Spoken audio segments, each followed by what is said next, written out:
நிர்மலா சீதாராமனுக்கு என்ன அதிகாரம் இருக்கிறது? இதை தேசிய பேரிடராக அறிவிக்க முடியாது என்று சொல்வதற்கு யார் அந்த அதிகாரத்தை நிர்மலா சீதாராமன் அவர்களுக்கு வழங்கியது? அவருடைய அதிகார வரம்பை மீறி பேசுகிற துணிச்சல் அவருக்கு எப்படி வந்தது? எவ்வளவு அலட்சியம்! மாநில அரசு என்றால் அவர்களுக்கு கிள்ளுக்கீரை, அதுவும் தமிழ்நாடு என்றால் அவர்களுக்கு மிகப்பெரிய கசப்பு, வெறுப்பு. அவர்களின் சம்பவம் இங்கே பலிக்கவில்லை. படாத பாடுபடுகிறார்கள், பல பத்தாண்டுகளாக போராடுகிறார்கள், மாறி மாறி கூட்டணி வைத்து பார்த்தார்கள். அவர்களால் தமிழ்நாட்டில் வேறு ஒன்று முடியவில்லை. இந்த மண் பக்குவப்படுத்தப்பட்ட மண், மதவெறிக்கு எதிரான மண், வெறுப்பு அரசியலுக்கு எதிரான மண், வர்ணாசிரம சக்திகளுக்கு எதிரான மண், சனாதன சக்திகளுக்கு எதிரான மண். எத்தனை அண்ணாமலைகளை கொண்டு வந்தாலும் இங்கே உங்கள் பருப்பு வேகாது என்பதை எழுதி வைத்துக் கொள்ளுங்கள்.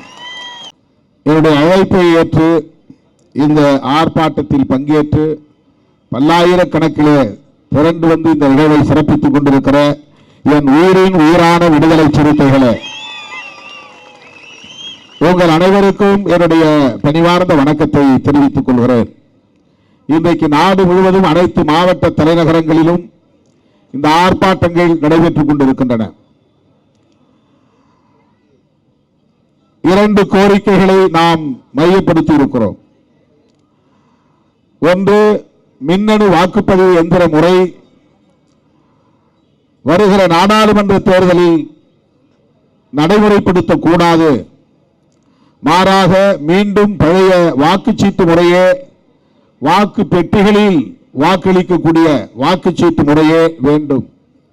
இது மிக மிக முக்கியத்துவம் வாய்ந்த கோரிக்கை. இரண்டாவது, தமிழ்நாட்டில் அண்மையிலே நேர்ந்த இயற்கை பேரிடர் சென்னை உள்ளிட்ட வட மாவட்டங்களிலும், தூத்துக்குடி, திருநெல்வேலி உள்ளிட்ட தென் மாவட்டங்களிலும், ஏறத்தாழ 10-15 மாவட்டங்களில் நேர்ந்த புயல், மழை, வெள்ளம் ஆகியவற்றால் மிக பெரும் பாதிப்புக்கு தமிழ்நாடு உள்ளாகி இருக்கிற நிலையில் பொதுமக்கள் இயல்பான வாழ்க்கையில் கடும் பாதிப்பை சந்தித்திருக்கிற நிலையில் இதனை தேசிய பேரிடராக அறிவிக்க வேண்டும். அதற்கு தமிழ்நாடு அரசு கோரியிருக்கிற 21,000 கோடி நிதியை இந்திய ஒன்றிய அரசு, மோடி அதானி அரசு ஒதுக்கீடு செய்ய வேண்டும் என்பதுதான் இரண்டாவது கோரிக்கை.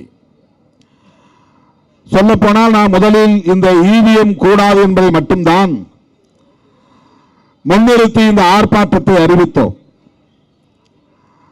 அதன் பிறகு இந்திய ஒன்றிய அமைச்சர் நிர்மலா சீதாராமன் தமிழகத்திற்கு வருகை வந்தபோது, ஏன் அதற்கு முன்னதாகவே அவர் அளித்த பேட்டி, இதையெல்லாம் நாங்கள் பேரிடராக அறிவிக்க முடியாது என்று அகந்தையோடு அவர் அளித்த பேட்டி அதை கண்டிக்க வேண்டிய உந்துதலை நமக்கு தந்தது. ஆகவேதான் தமிழ்நாட்டில் ஏற்பட்டிருக்கிற இந்த பாதிப்பை தேசிய பேரிடராக அறிவிக்க வேண்டும் என்று முதல்வர் விடுத்த கோரிக்கையை வலுப்படுத்தக்கூடிய வகையிலே நாம் இந்த ஆர்ப்பாட்டத்தின் இன்னொரு கோரிக்கையாக இதை இணைத்துக் கொண்டோம். ஓரிரு நாள் இடைவெளியில் நம்முடைய தோழமை கட்சி தலைவர்கள் ஒரு சிலரைத்தான் நம்மால் தொடர்பு கொள்ள முடிந்தது. நம்முடைய அழைப்பை ஏற்று இந்த நிகழ்விலே பங்கேற்று நம்முடைய கோரிக்கைகளுக்கு வலு சேர்க்கிற வகையிலே ஓங்கி குரல் கொடுத்து அமர்ந்திருக்கிற தோழமை கட்சி தலைவர்கள் தோழர் கே. பாலகிருஷ்ணன், அண்ணன் முத்தரசன், தோழர் பொன்ராஜ், அண்ணன் ஐயநாதன், மதிப்பிற்குரிய அண்ணன் கோபண்ணா அவர்கள் உள்ளிட்ட தோழமை கட்சி தலைவர்களுக்கு நான் லட்சோபலட்சக்கணக்கான விடுதலை சிறுத்தைகளின் சார்பில் எனது நெஞ்சார்ந்த நன்றியை உரித்தாக்குகிறேன். தோழர்களே, இந்திய ஒன்றிய அரசு எந்த அளவுக்கு ஓரவஞ்சனையோடு செயல்படுகிறது என்பதை புள்ளி விவரங்களோடு தோழர் பொன்ராஜ் அவர்கள் மிகச் சிறப்பாக இங்கே எடுத்து அடுக்கினார். பிஜேபி ஆளுகிற மாநிலங்களுக்கு எந்த அளவுக்கு அவர்கள் கரிசனம் காட்டுகிறார்கள், கேட்கிற நிதியை விட கூடுதலாக சில மடங்கு அள்ளி தருகிறார்கள். பிஜேபி அல்லாத கட்சிகள் மாநிலங்களுக்கு எந்த அளவுக்கு அவர்கள் எதிராக செயல்படுகிறார்கள், விடுக்கிற கோரிக்கையை அலட்சியப்படுத்துகிறார்கள், பாதிப்புக்கு ஏற்ப நிதியை தர மறுக்கிறார்கள் என்பதை புள்ளி விவரங்களோடு அம்பலப்படுத்தி இருக்கிறார். நீங்கள் அதை கவனித்திருப்பீர்கள். தமிழ்நாட்டில் பிஜேபி இல்லை, அதனால் பிஜேபி விடுக்கிற கோரிக்கையை அவர்கள் ஒரு பொருட்டாக எடுத்துக் கொள்வதில்லை. 21,000 கோடி இழப்பீடு இந்திய ஒன்றிய அரசின் சார்பில் பேரிடர் நிவாரண நிதியாக வழங்க வேண்டும் என்பதுதான் தமிழ்நாடு அரசின் கோரிக்கை. முதலில் டிசம்பர் 4ஆம் தேதி 5ஆம் தேதி கடுமையான புயலும் மழையும் அடித்தது. சென்னை வரலாறு காணாத அளவுக்கு பெரும் மழையை சந்தித்தது. எதிர்பாராத அளவுக்கு வெள்ளம் கரை புரண்டு ஓடியது. சென்னை 2 நாட்கள் அந்த வெள்ளத்திலே மிதந்தது என்று சொன்னால் மிகையாகாது. யாராலும் முன்கூட்டியே கணிக்க முடியாத அளவுக்கு பெருமழையாக அது இருந்தது. அதனை ஈடு செய்ய வேண்டும், பாதிக்கப்பட்ட மக்களுக்கு உரிய இழப்பீட்டை தர வேண்டும், அதனால் தொழில் பாதிக்கப்பட்ட மக்களுக்கு நிவாரணம் வழங்க வேண்டும் என்பதற்காகத்தான் இந்திய ஒன்றிய அரசிடம் மாநில அரசு கூடுதல் நிதியை கேட்கிறது.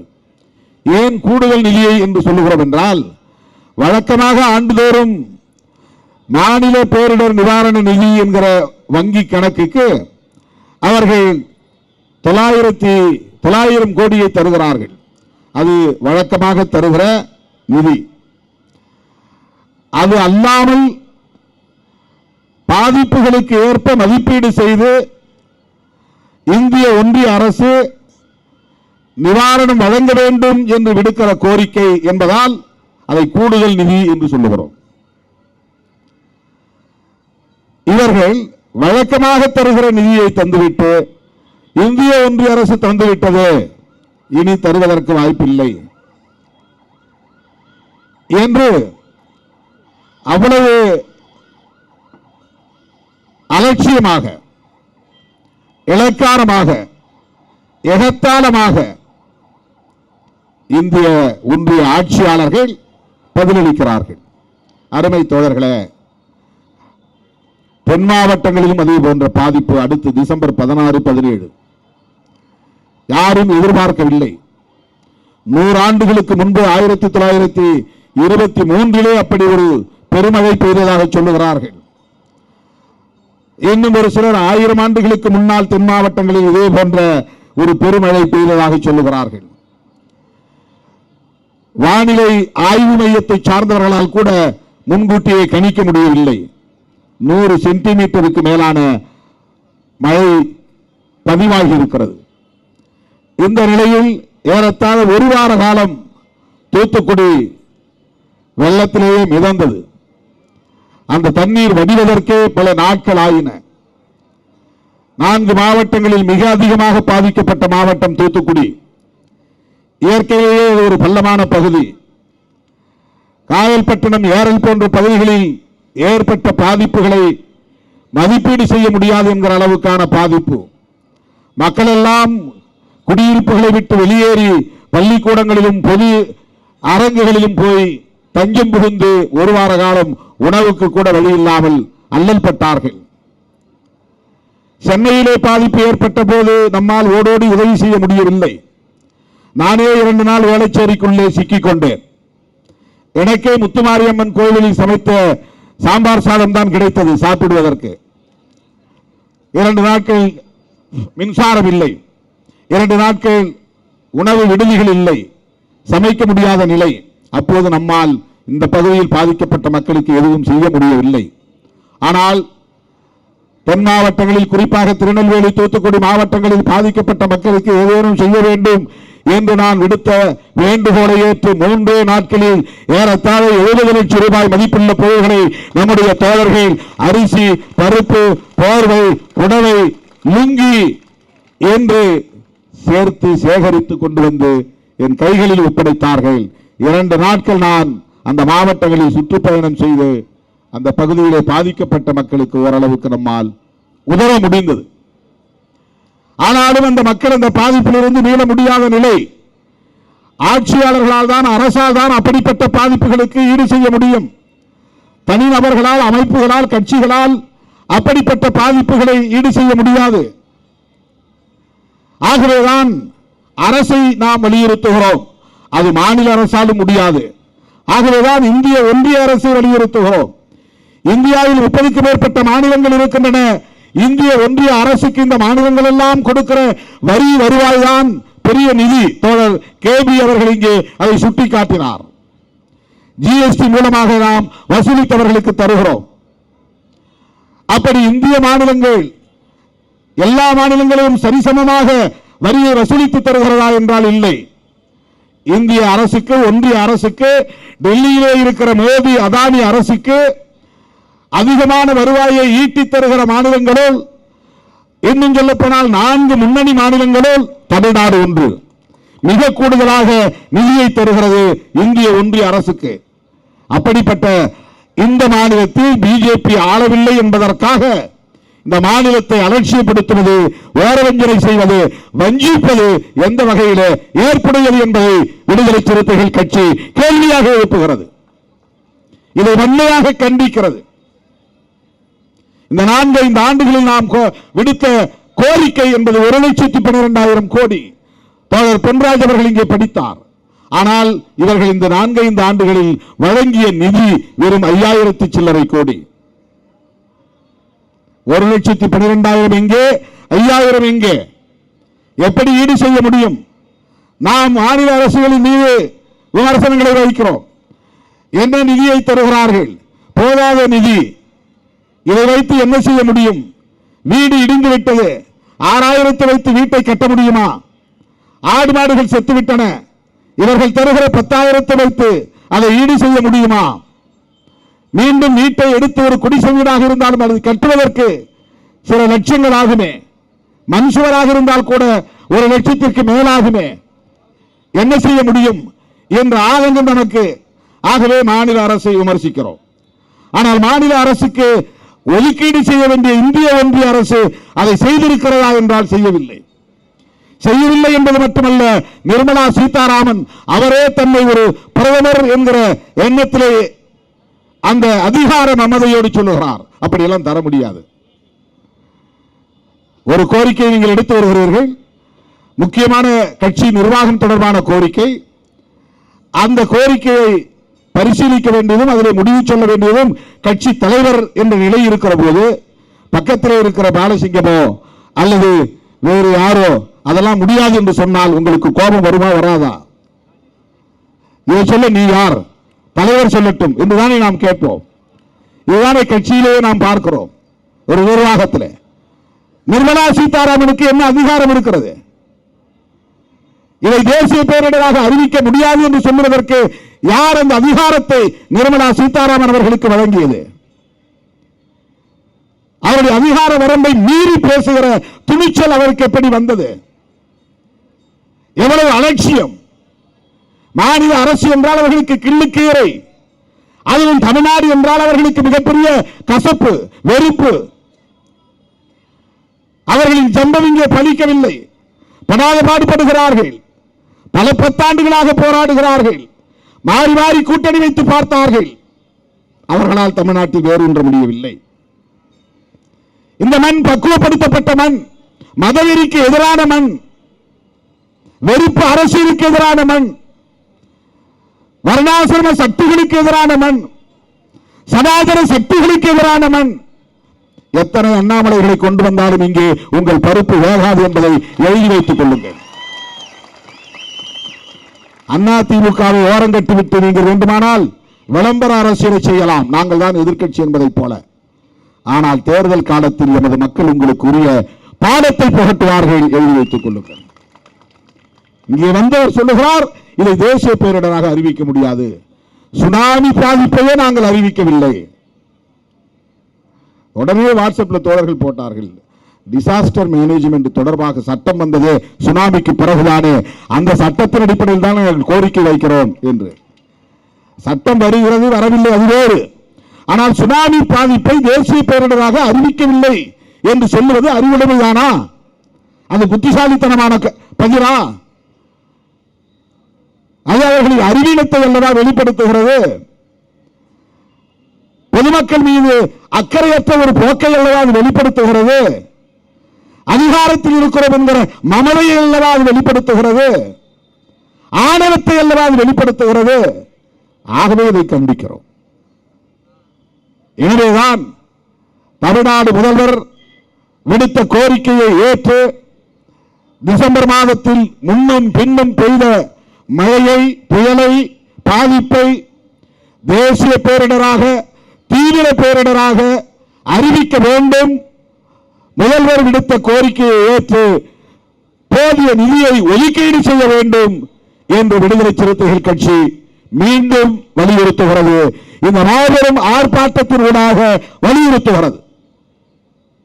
இரண்டாவது கோரிக்கை மிக முக்கியமான கோரிக்கை. தோழர் கேபி அவர்களிடத்தில் நான் பேசும்போது சொன்னேன், நாம் தனித்தனியே போராட்டங்கள் நடத்துவது ஒருபுறம் இருந்தாலும் இது மிகவும் முக்கியத்துவம் வாய்ந்த உணர்ச்சி பூர்வமான இந்த நாட்டை பாதுகாப்பதற்கான மிக முக்கியமான ஒரு கோரிக்கை என்பதால் அவரிடத்தில் சொன்னேன், நாம் தமிழ்நாட்டில் திமுக கூட்டணியின் சார்பிலேயே ஒரு மாபெரும் பேரணியை, பொதுக்கூட்டத்தை இதற்காகவே நாம் நடத்தலாம் என்று சொன்னேன். தோழர் ஒருபடி மேலே வேகமாக பாய்ந்து சொன்னார், இதற்காக நாம் தேசம் தழுவிய பந்த் போராட்டத்தை அறிவிக்கலாம் என்று சொன்னார்.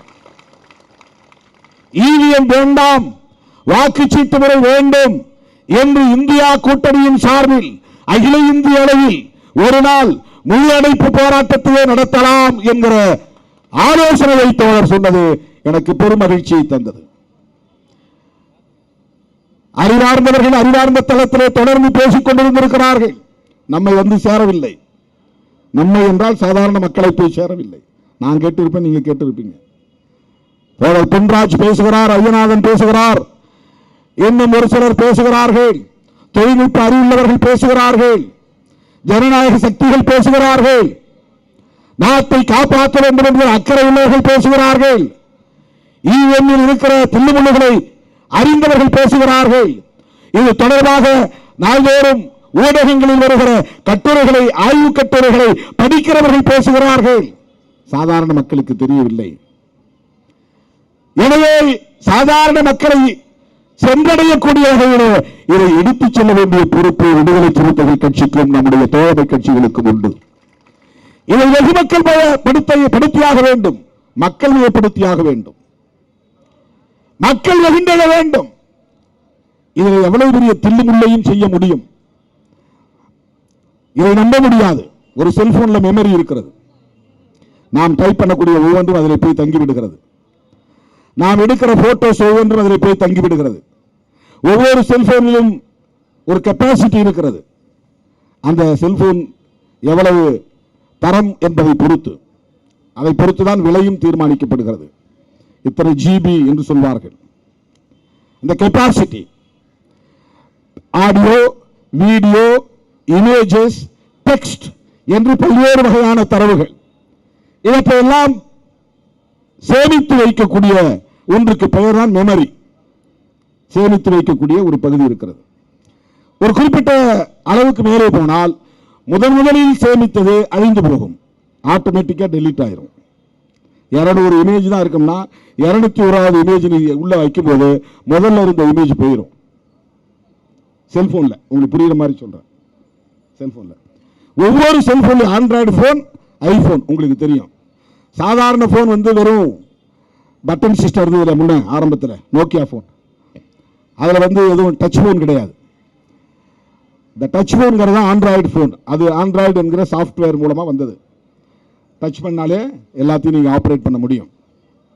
கேமரா வந்தது, அதில் தான் மெமரி இருக்கிறது, அதில் தான் ஒவ்வொரு கெப்பாசிட்டி ஜிபி, கேபி, எம்பி என்றெல்லாம் அதை சொல்லுகிறார்கள் ஆங்கிலத்தில். அதிலிருந்து முற்றிலும் மாறுபட்ட இன்னொரு சாஃப்ட்வேர் தான் ஐபோனுக்கான சாஃப்ட்வேர். அது வந்து தனி கம்பெனி. இது ஆண்ட்ராய்டு போன் பல கம்பெனிகள் தயாரிக்கிற செல்போன். இது உங்களுக்கு ஓரளவுக்கு தெரியும். இவற்றில் மெமரி இருக்கிறது. அதை போல இவிஎம், எலக்ட்ரானிக் வோட்டிங் மெஷின், அந்த எந்திரத்தில் ஒரு மெமரி இருக்கிறது. நாம போடுற ஓட்டெல்லாம் அதில் போய் சேவ் ஆயிரும்.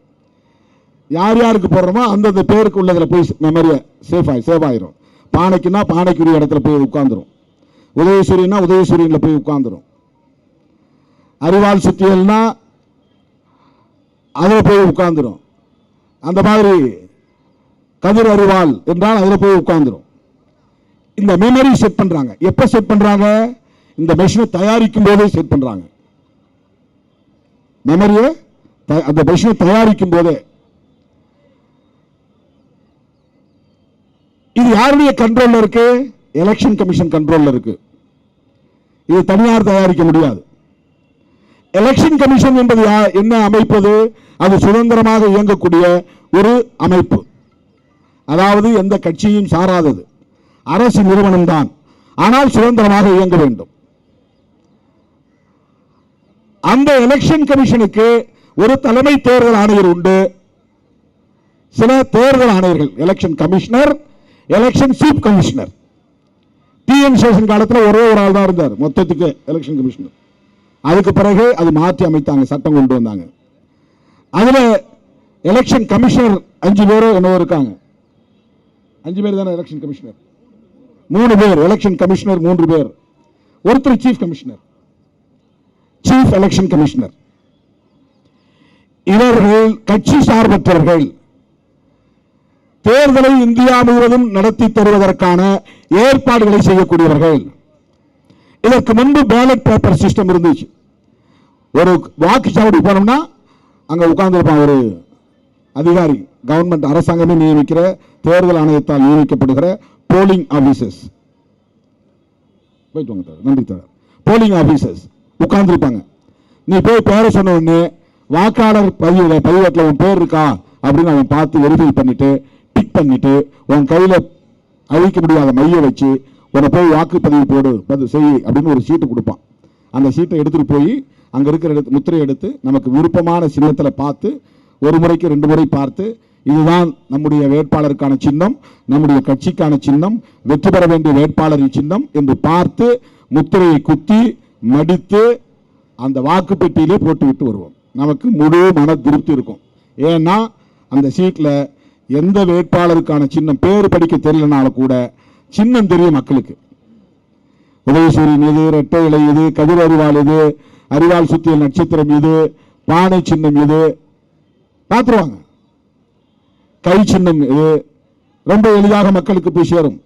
ஆகவே சின்னத்தை பார்த்து வாக்களித்தால் நான் விரும்பிய வேட்பாளருக்கு, நான் விரும்பிய கட்சிக்கு, நான் விரும்புகிற சின்னத்திற்கு வாக்களித்தேன்.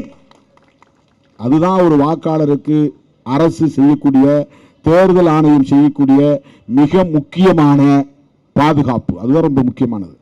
தேர்தல் அரசியல் ஜனநாயகத்தில் முக்கியமான 2 விஷயம் இருக்கு. ஒன்று கான்பிடென்ஷியல், இன்னொன்று டிரான்ஸ்பரன்சி. கான்பிடென்ஷியல்னா ரகசியம், டிரான்ஸ்பரன்சினா வெளிப்படைத்தன்மை. 2 அடங்கியதுதான் தேர்தல் ஜனநாயகம், நாடாளுமன்ற ஜனநாயகம். கான்பிடென்ஷியல் என்னன்னா, நான் யாருக்கு ஓட்டு போட்டேன்னு மற்றவனுக்கு தெரியக்கூடாது. டிரான்ஸ்பரன்சி என்னன்னா, நான் யாருக்கு ஓட்டு போட்டேன்னு எனக்கு தெரியணும். இது 2ம் உள்ளடக்கமாக கொண்டதுதான் பார்லிமெண்டரி டெமோக்ரசி. இதுதான் நாடாளுமன்ற ஜனநாயகம். இதை உத்தரவாதப்படுத்துவதற்கான ஒரு அமைப்பு தான், சுதந்திரமான அமைப்பு தான் எலெக்ஷன் கமிஷன். அப்படி சுதந்திரமாக இயங்குவதற்கு ஆளுமை பெற்றவர்களாக பொறுப்பில் நியமிக்கப்படுகிறவர்கள் தான் தேர்தல் ஆணையர்கள். அதிலே எந்த கட்சியும் மூக்க நுழைக்க கூடாது, அரசியல் தலையிடக்கூடாது. ரொம்ப முக்கியமாக இதை நாம் சிந்திக்க வேண்டும். ஈவிஎம் எப்போது வந்தது? Election commission 1981 அறிமுகமானது. 2004 நாடு முழுவதும் இதை நடைமுறைக்கு கொண்டு வருவதற்கான நடவடிக்கைகளை மேற்கொண்டார்கள். இதை முதலில் எதிர்ப்பது யார் என்றால், இவர்களின், இந்த சனாதன சக்திகளின், பிஜேபி கட்சியின் முன்னாள் தலைவர் சாட்சாத் சங்கி அத்வானி தான். சங்க பரிவார தலைவர்கள் ஒருவர் அவர் அத்வானி. அப்போது காங்கிரஸ் அறிமுகப்படுத்தியது என்பதனால் இதில் எங்களுக்கு நம்பகத்தன்மை இல்லை, எனவே எதிர்க்கிறோம் என்று நீதிமன்றத்திற்கே போனவர்கள் அவர்கள். இது வரலாறு தோழர்களே. இவிஎம் எலக்ட்ரானிக் ஓட்டிங் மிஷின் நேரத்தை சுருக்குகிறது. போன உடனே சொன்னமா டக்குன்னு அழுத்தமா வெளியே வந்துடலாம். ரொம்ப ஸ்பீடா 1 மணி நேரத்தில் 2 மணி நேரத்தில் பல்லாயிரக்கணக்கான மக்கள் வரிசையில் காத்திருக்க வேண்டியதில்லை, ரொம்ப நேரம் காத்திருக்க வேண்டியதில்லை, உடனே வாக்கு போட்டுடலாம். ரொம்ப வேகம். வாக்குப்பதிவும் விரைவுபடுத்த முடியும். இரண்டாவது, வாக்கு எண்ணிக்கையும் காலையில் 8 மணிக்கு ஆரம்பித்தால் 11 மணிக்கெல்லாம் ரிசல்ட் தெரியும். இதுல ஒரு ஸ்பீடு இருக்கு. விரைவாக வாக்குப்பதிவு செய்ய முடியும், விரைவாக வாக்குகளை எண்ண முடியும். 120 130 கோடி மக்கள் உள்ள இந்த நாட்டில்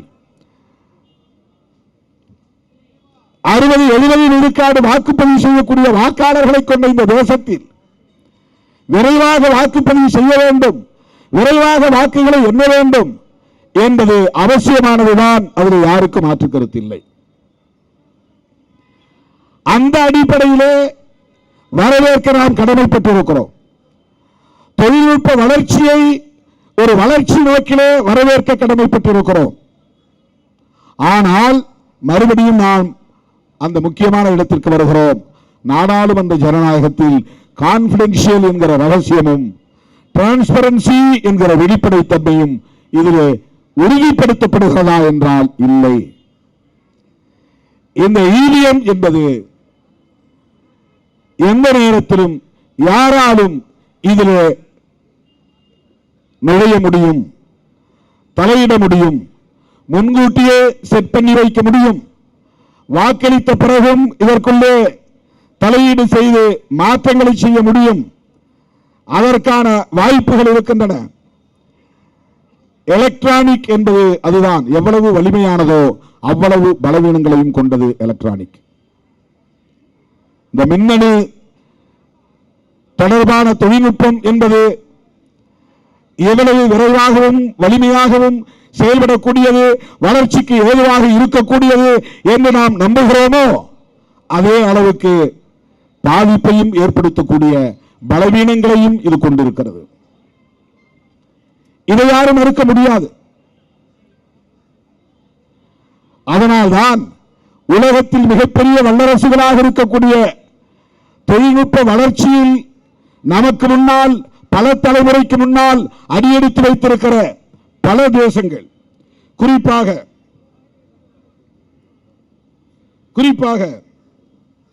ஜெர்மனி, நெதர்லாந்து போன்ற நாடுகள். நெதர்லாந்து ஐரோப்பாவில் முக்கியமான நாடு, ஜெர்மனி ஐரோப்பிய யூனியனில் மிக முக்கியமான நாடு. அவர்கள் வாக்குச்சீட்டு முறையை கைவிட்டு இந்த எலக்ட்ரானிக் ஓட்டிங் மிஷின் என்கிற அந்த முறைக்கு போய் இது மேனிபுலேஷன், அதாவது தில்லுமுள்ளு செய்ய முடியும், கூட்டவோ குறைக்கவோ முடியும், வேண்டியவர்களுக்கு வாக்களிக்க அதை திருத்தி அமைக்க முடியும் என்பதை உணர்ந்து மறுபடியும் வாக்குச்சீட்டு முறைக்கு வந்து விட்டார்கள். உலக வல்லரசு நாடுகளில் ஒன்று ஜெர்மனி. தொழில்நுட்ப வளர்ச்சியில் இந்தியாவை விட பல 10 ஆண்டுகளுக்கு முன்பே சிறுத்தையின் வேகத்தில் பாய்ந்த நாடு ஜெர்மனி.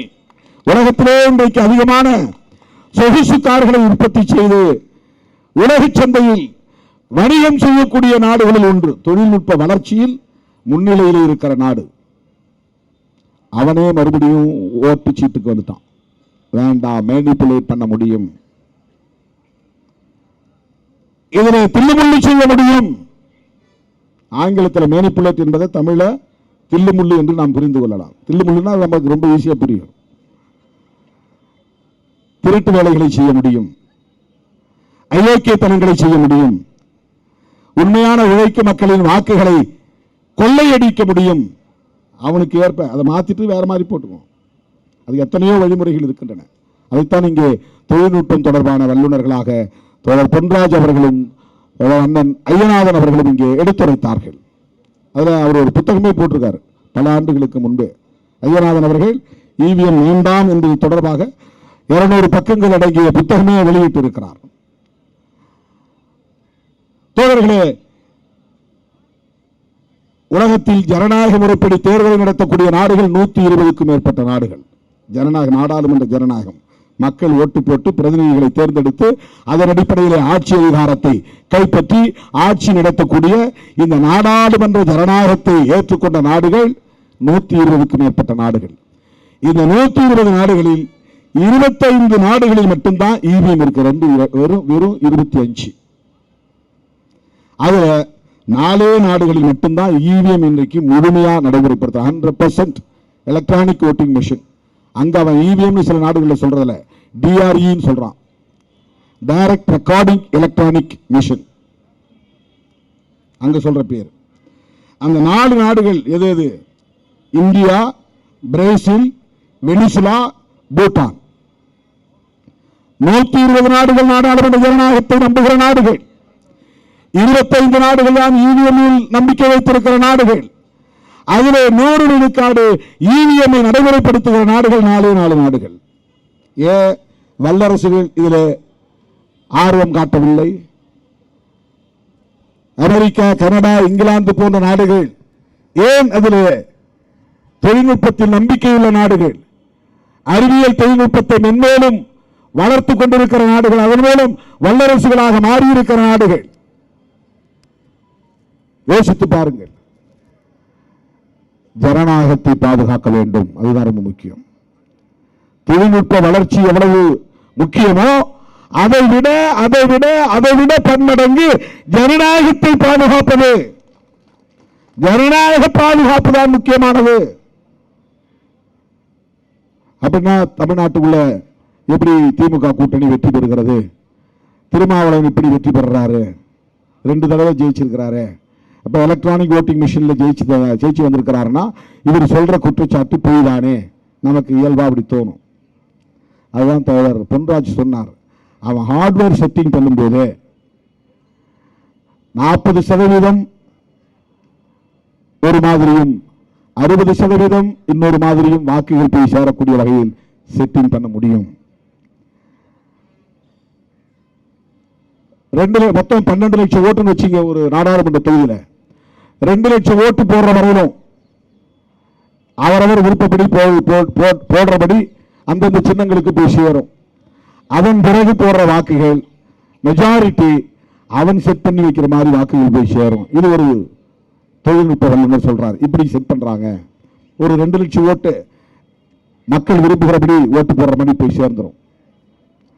அல்லது ஒரு 5 லட்சம் ஓட்டு வரையிலும் அப்படி செட் பண்ணி வச்சுட்டாங்கன்னா முதல்ல ஒரு 5 லட்சம் ஓட்டு கரெக்டாக போய்கிட்டு இருக்கும். அதுக்கப்புறம் போறதெல்லாம் அவன் செட் பண்ண மாதிரி எந்த வேட்பாளர்களுக்கு போய் சேரணுமோ அந்த வேட்பாளர்களுக்கு போய் சேர்ந்துடும். ஒரே வேட்பாளருக்கு. பெங்களூர்ல ஒரு தம்பி நம்ம ஆபீஸுக்கு வந்து டெமோ பண்ணி காட்டினான். உதயசூரியனுக்கு போட்டா தாமரைக்கு போகுது,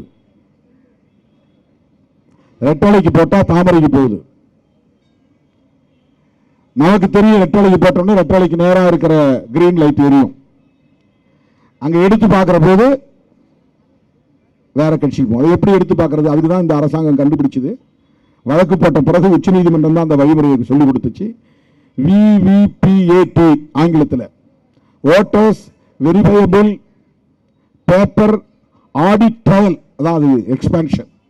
அந்த 5 வார்த்தைக்கு உள்ள எக்ஸ்பான்ஷன். ஓட்டர்னா வாக்காளர், வெரிஃபையபிள்னா சரிபார்க்கக்கூடியது, சரிபார்க்கக்கூடிய பேப்பர், அது ஒரு பேப்பர். அதை தணிக்கை செய்ய முடியும், ஆடிட் பண்ண முடியும், 2 வச்சு டேலி பண்ண முடியும். இந்த வாக்குப்பதிவு எந்திரத்தில் டோட்டலாக பண்ணி பார்த்தா டிஎம்கே இவ்வளோ போச்சு, ஏடிஎம்கே இவ்வளோ போச்சு, கம்யூனிஸ்ட் இவ்வளோ போச்சு, இண்டிபெண்டன்ட் சிம்பிளுக்கு இவ்வளோ போச்சு, டோட்டல் இவ்வளோ வருது அப்படின்னு இவிஎம்ல சொல்லிடும். இதே மாதிரி அந்த ஒப்புகை சீட்டு நம்ம தமிழ் சொல்றோம், அக்னாலஜ்மெண்ட் ரிசீட். இப்போ நீங்கள் ஒரு ஹோட்டலுக்கு போறீங்க, அங்கே வந்து கியூஆர் கோடு இருக்கு, இல்லைன்னா அதுக்கான பேமெண்ட் பண்ணுற மெஷின் இருக்கு. நீங்கள் கிரெடிட் கார்டோ டெபிட் கார்டோ வச்சிருக்கிறீங்க, கார்டு தான் கொடுக்குறீங்க. அவன் ஏதோ இப்படி பட்டு போட்டு இழுக்கிறான், பணம் போயிடுச்சுங்கிறான். அது எப்படி நம்புறது? அதனால ஒரு ரிசீட் கொடுக்குறான். அதை ரிசீட் நம்ம வாங்குறோம், அவனே கொடுக்குறான். பார்க்குறீங்களா ரிசீட், ரசீது. இந்த ரசீது கொடுக்குறான். ரசீதில் இட்லி இத்தனை, தோசை இவ்வளவு, காஃபி இவ்வளவு, அது இல்லாமல் ஜிஎஸ்டி இவ்வளவு, டோட்டல் இவ்வளவுன்னு கீழே போட்டிருக்கோம், நம்ம பார்க்குறோம். அந்த மாதிரி ஓட்டு போட்ட உடனே உனக்கு ஒரு சீட்டு வரும். அதுக்கு தனியாக ஒரு மெஷின் இருக்கு, அதை இணைச்சி வைக்கணும். அதுதான் விவிபிஏடி மெஷின் அப்படின்னு சொல்றாங்க. அதை நாம ஒப்புகை சீட்டு எந்திரம் அப்படின்னு நம்ம புரிஞ்சுக்கலாம். தமிழ்ல ஒப்புகை சீட்டு எந்திரம். சமாதானப்படுத்துவதற்காக ரேண்டம்னா ஒரு தொகுதிக்குள்ள 10 இடத்துல மட்டும் வைக்கிறது. விவிபிஏடி 10 சாவடிகள்ல அல்ல 20 சாவடிகள்ல 1000 ஓட்டுக்கு ஒரு வாக்குச்சாவடி இருக்கும். மேக்சிமம் 800 ஓட்டு இருக்கும், 600 ஓட்டு இருக்கும், 400 ஓட்டு கூட இருக்கும். அதிகபட்சம் 1000, 1010 அந்த மாதிரி 1100 அதுக்குள்ள இருக்கும். 1000 வாக்குச்சாவடியிலேயே 1000 பெட்டி வைக்கிறது இல்லை. ஒரு 25 இடத்துல 30 இடத்துல வைக்கிறது. வேணா அதை நீ எண்ணி பார்த்துக்கோ. அது ஓகேன்னா இவிஎம் எவ்வளவு ரிசல்ட் சொல்லுதோ அதை சொல்லிக்கோ. இதுதான் இப்ப இன்னைக்கு நடைமுறை இருக்கு. நம்முடைய இந்தியா கூட்டணி தலைவர்கள் ஆலோசனை கூட்டம் டெல்லியில் நடந்தது. அதுலதான் விடுதலை சிறுத்தைகள் கட்சியின் சார்பில் வலியுறுத்தி சொன்னோம். என்ன சொன்னோம்னா, இவிஎம்ஏ கூடாது, பேலட் சிஸ்டம் தான் கொண்டு வரணும். இதை இந்தியா கூட்டணி வலியுறுத்த வேண்டும். தேசிய அளவிலே இதை ஒரு பிரச்சனையாக முன்னெடுக்க வேண்டும். இதை மக்கள் மயப்படுத்த வேண்டும். மக்கள் போராட்டமாக முன்னெடுக்க வேண்டும். அதை வலியுறுத்தணும். பேசி முடிச்ச பிறகு ரெசல்யூஷன் வருது. எல்லா தலைவர்களுக்கும் கொண்டு வருவாங்க. அதை படிச்சு பாருங்க. அது சரின்னா ஆல்ட்ரேஷன்னா ஏதாவது சொல்லுங்க அப்படின்னு நமக்கு கொடுப்பாங்க, தலைவர்களுக்கு கொடுப்பாங்க. அதை ஒருங்கிணைக்கக்கூடிய தலைவர்கள். அப்ப பார்த்தா இவிஎம் தொடர்பான ஒரு ரெசல்யூஷன் தீர்மானம். என்ன தீர்மானத்தில் இருந்துச்சுன்னா, 100 விழுக்காடு விவிபிஏடி வைத்து ஒப்புகை சீட்டுடன் வாக்குப்பதிவை செய்ய வேண்டும். அந்த ஒப்புகை சீட்டுகளை வாக்குப்பெட்டியிலே போட வேண்டும். இதுலயும் ஓட்டு போடணும். இவிஎம்ல அந்த சீட்டை வாங்கி ஓட் பாக்ஸ்லயும் போடணும். ஒரு நாடாளுமன்ற தொகுதியில் 1000 பூத் இருக்குன்னா 1000 பூத்லயும் இருக்கணும். தமிழ்நாடு முழுவதும் இருக்கணும், இந்தியா முழுவதும் இருக்கணும். கவுண்டிங் அன்னைக்கு ரெண்டையும் டாலி பண்ணணும். டாலி பண்ணா சரி பார்க்கணும். அப்ப சீட்டு கிழிச்சு முத்திரை போட்டு வாக்குப்பெட்டியில போட்டு வாக்குப்பதிவு பண்ணுவதற்கு நேரமாகும். வாக்கு எண்ணிக்கையின் போது அவற்றையெல்லாம் எண்ணி முடிக்க 2 நாள் 3 நாள் 4 நாள் ஆகும் என்ற ஒரு நிலை இருந்தால் அது கூடாது என்றால் நீ இவிஎம்ஏ வச்சுக்கோ. 100% விவிபிஏடி வை.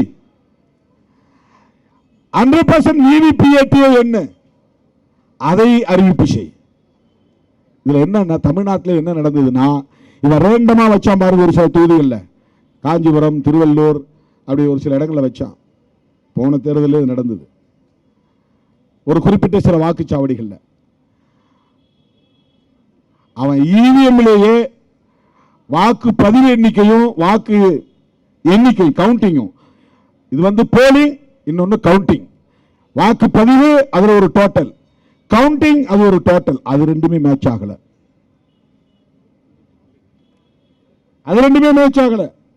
அதிலே பல 1000 வாக்குகள், லட்சம் வாக்குகள் கூட வித்தியாசம் வருகிறது. இதை வெளியே சொல்லல,